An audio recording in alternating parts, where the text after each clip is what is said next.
As the European Union grows in size and new official languages are added, the EU's translating and interpreting services have to stretch accordingly. But calls for cuts to the EU's administrative costs and the number of translators and interpreters available at a given time are fueling concern that the EU's highly acclaimed multilingual communication service could be at risk of dropping standards. The European Union is the only institution in the world running on as many as 23 official languages.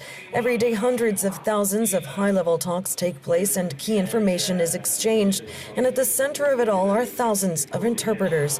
Not only do they facilitate communication, but they support the democratic foundations of the European Union. In European Parliament, we have directly elected people, and which means that you cannot elect people for their knowledge.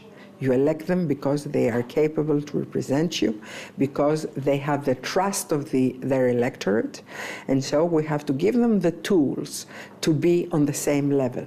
Highly trained, skilled, and paid, interpreters have become valuable commodities in an age of globalization, and their job isn't easy. First, you have to have patience and not anticipate where the speaker is going.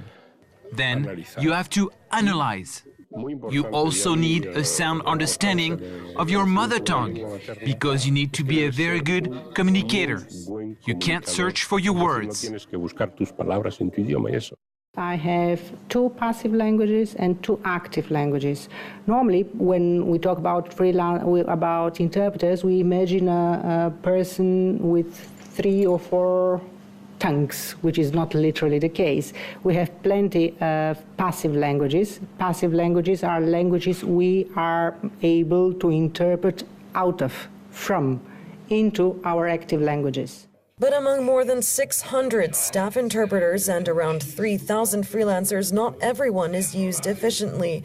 During the last 3 years, almost 16 million euros went to waste due to late requests or cancellations when interpretation wasn't needed at the EU. One Dutch MEP thinks the solution is an on-demand system. In my working group on agriculture, within my political group, I'm the only person who's a Dutch speaker. But this is very technical discussions often. And I know it's better to speak German to my German colleagues and French to my French colleagues, or speak English, and I do. So in those cases, I don't need 3 interpreters to wait for me to pick up my headset to need translation, because I will use the English and the German and the French that is spoken. Well, they do cost, they are good, but they do cost more than €1,000 a day. So in that case, I could have saved the Parliament €3,000 easily. Concern with on-demand interpreting is that it may lead to a privileged treatment of popular languages. English, French, German, Spanish, Italian. There, in each meeting, you have more than one MP speaking the language. So they would be assured to have the language because somebody else could ask it even if they were not present.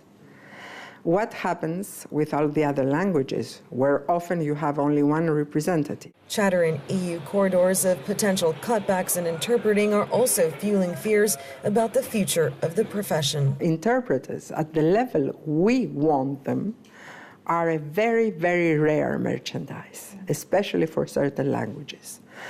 We give money in order to go to the capitals of all the states and find the right universities to train them.